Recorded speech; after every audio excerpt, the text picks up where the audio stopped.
On this episode, I'm covering Organic Playing Cards' latest release, and that is the Peaches deck. So we're going to review each of the face cards, which is what I think makes Organic Playing Cards Organic Playing Cards, is the customization of what they do on the face cards, court cards. I've had this deck for months now. I think I got this back right around the time that the Dunkers came out. And then I was like, surely 6 months from now, I'll be able to get a video put together. And well, so if you're like me, sometimes you tend to wait until the last minute to do a lot of things. It's something I've been working on, but we're all working on something, you know. It is what it is. But this is the first drop of the year, I think, from Organic Playing Cards, now that I think about it. Dunkers came out last, and that was in the winter. So yeah, this is the Organic Playing Cards' first drop of the year. They kind of went back to the organic roots of, you know, their brand. Not that they really strayed away from it, but I would say Dunkers were not too organic, but they were still a fun release though. So they printed, these are on, it's a Taiwan PCC crush stock, and the tuck is made of a suede-like texture. It is one thing that you will notice with this tuck case, they went with kind of a different aesthetic. I really like the Peaches font. It's kind of a groovy 70s feel to it, and the A even has like a little peach coming from it. So I'm not sure if this is what you'd consider a Cladstone or Freestone peach, but those are the two main peaches. Yeah, you're going to learn about peaches in this episode. The same stock as the exotic decks, and the same as Dunkers as well. So it is a crush stock. It feels nice. 10 cards is 2.8 millimeters. So there's a fun fact that you didn't know you needed to know. If you know me, you know that I definitely mess around with that exotic V1 deck. Now, I will say I've got multiple passports filled out from collecting Organic Playing Cards for the last couple of years. And I don't know what it is, but I definitely have this whole thing where I just don't get around to getting to the post office. That's a whole other thing, but I need to go do that. But I haven't seen a whole lot of people mess with the V3 exotic deck. Kind of interesting now that I think about it. On the King of Spades, holding in a peach with an Organic Playing Card sticker. That's it on that one. Okay, now Jack of Spades. This one is holding a peach shake. I can't say I actually have had a peach milkshake. I can't say I've ever actually had one. That kind of surprises me. And then the Queen of Spades has a whole basket of peaches. I'm going to say peaches a lot this episode. Whole basket of them. So she was out gathering, because you can tell that she was out gathering, because if you look at the Ace of Spades, she was gathering a whole basket of them. So I just now put that together. So that's cool. Also, you never see like the full body of a face card, and on the Ace of Spades you see that. That's kind of interesting. I like the idea of seeing like little mini figures of all of the court cards. That seems like it could be kind of a fun element for something fun for something sometime. Yeah. But yeah, the Ace of Spades though, an excellent Ace of Spades represented by a peach tree with the Queen of Spades. I'm going to assume that's the Queen of Spades. Yeah, because that's the only one that's actually looking the opposite direction. Interesting. Just putting that together now too. You'd think that I'd prep a little bit more for these, but here we are. So basket of peaches and the Ace of Spades. So I'm going to hold on. I need to count to see how many peaches are on 3, 4, 5. Oh no, let's count. 27 on the tree. I don't think 27 has any kind of numerology number to it or anything. So now you know that. But let's go to the King of Diamonds. King of Diamonds is holding peach pie. I feel like I've probably had peach pie at some point in my life, but I can't say I've probably had peach pie recently. Especially like that iconic quintessential looking peach pie look. Haven't had one. The Queen of Diamonds has a peach tea. Not much of a tea drinker over here. I don't have anything against it. I just am never like, I could use some tea right now. If you have any recommendations for tea, though, I would love to kick my energy drink habit. I have had the peach monster drink, which I'm surprised I didn't get this morning for this. I would recommend that, though. The peach monster energy drink is really good. Anyways, we're trying to kick those bad habits and maybe look into tea. So I think this is peach tea. Looks like it. Never had it, though. Let's go down here. We got the King of Clubs holding a peach popsicle. I've definitely had a peach popsicle in my time. You know, there was a summer that I worked at a feed barn.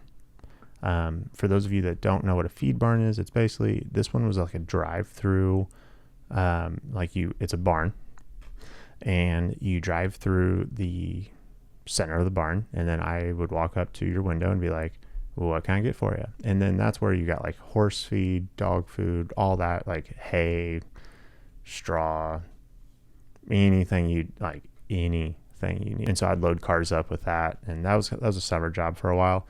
There was an ice cream machine there that I definitely just ate all of the different types of ice cream. So I kind of feel like there was some peach flavored stuff there. I ate a lot of ice cream that summer. And then we've got the Queen of Clubs with some peach cobbler. I think this is peach cobbler. I feel like I've also had this like at my grandma's house growing up. That's once again not making a lot of fruity dishes over at this house, you know. So it's I can't say I've had this, but this makes me think of like a roadside diner. The same place you're gonna get a peach pie, you're gonna get a peach cobbler. I hope that's peach cobbler. I don't. You know what's kind of cool about this one is the way that the bottom of the club actually kind of like morphs into the top of the dish itself. That was a nice little touch added there. You know, one thing that this Jack of Clubs is holding, let's just jump into this one now. I'm going to say this looks like a Gladstone peach. Gladstone peach, hold on, I got a note for this. The flesh of the peach itself clings to the pit. And then a Freestone peach, the difference is it separates from the pit. I feel like though that's a Freestone peach is probably what I've had more of. The Gladstone one is more for like canning and preserves, according to one Google search. And then I'm going to throw an image up on the screen here, so if you're watching this, you'll actually understand what I'm talking about. But there is like an image of a melting flesh versus a non-melting flesh. This was weird. And I kind of feel like the canned ones that I was having were definitely a Gladstone one, because they were just like cleaner. It's kind of like what you'd see, like kind of salad, like a peach salad. The Jack of Hearts, though, is eating a peach, just straight up. You know, one of the things about eating a peach, though, is, whoa, this just kind of hit me. So I was thinking about the texture of a peach is kind of soft and smooth and furry.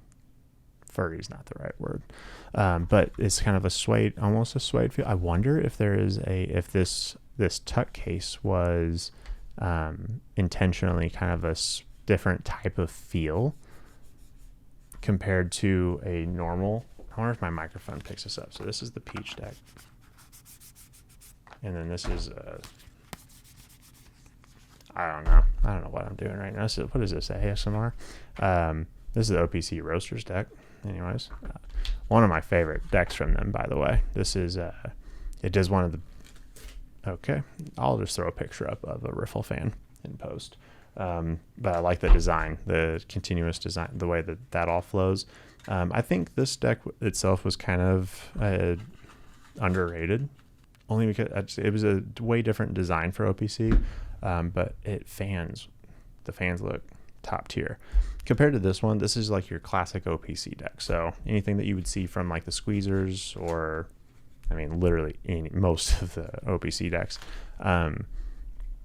the fruit on the bottom and the top, kind of like a casino style look to it. I like this peach, though, isn't like dripping like the other fruits. So that's a thing. I do wonder if there was like some variations of the peach that were like similar to the squeezers decks. But this one is like kind of almost looks like a painting of some sort. So kind of like a classical painting that you'd see like a landscape photo of peaches, or like you'd see those like in some art class. You'd like draw a bowl of fruit or something, or you'd paint it. And there's like kind of shading and lots of like little details inside of this, on this peach itself on the back. That's what this reminds me of. So there's that. So that was the Jack of Hearts. The King of Hearts here has the like a peach spread on some toast. I haven't dabbled. I just use normal Concord jelly on my peanut butter and jellies. I'm not having peach toast very often, so that's something else I haven't had. I'm starting to realize I don't mess with peaches a whole lot. It's like I don't have anything against peaches. I just don't consume a lot of peaches. Anyways, the Queen of Hearts is straight up, she's holding a peach tree. Did you know a peach tree can produce fruit for up to 12 years? Also, let's go talk about this peach pit real quick while I got some of these notes up. If you eat a peach pit, it has a compound called I can't pronounce it, which can be converted to cyanide in the body. So don't eat those. Biting into a peach, that's like one of the worst things. Is like when you get near the pit itself, you would like bite it, and then all of a sudden you're dealing with like a weird, like kind of like if you bite too hard down on a spoon, like when you're eating cereal or something. It's always kind of an awkward moment for your teeth. Don't advise that. Anyways, peach trees. Now that we know those fun facts, let's get into my very last and favorite court card, and that is the Jack of Diamonds. I would say this is definitely the type of peach that I consume the most of. I love peachos. Off-brands of peachos are really good. Name brand peachos really good. The gummy texture is so good, so sweet. Probably not good for you, but they're amazing. But I don't, as far as like peaches themselves though, I don't really, can't say I'm like, I'm craving a peach, I'm gonna eat a peach now. But I definitely do mess around with all things like peach candy. So one of my favorite things about organic playing cards is the customization of the court cards. If I gift these decks a lot of times to people, like if I gave one to my friend John a while back, and it was a blueberry one. It's fun because then it's like an experience looking through each of the face cards, and it's fun watching people react to the face cards. And because like similar to like when I was showing my brother these cards, he was kind of like, okay, that's cool. Oh, that's different. Oh, that's cool. Got to the Picho one and started laughing. So that it's those kind of things. I like those experiences by introducing cards to people that definitely don't care about cards even remotely as much as I do. But I've always found that organic playing cards are one of the best decks to gift people because it's a talking point. And I've like left roasters at a local coffee shop. I just feel like that was fitting. So I saw that they had some like regular bicycle decks there for people to play with while they're just, doing coffee things. And I was like, oh, this would be a good one to leave at a coffee shop. So I'll do that at different coffee shops. I bought quite a few of these when they came out, V1 and V2. So I think that's about all the room I have on my SD card for this episode. So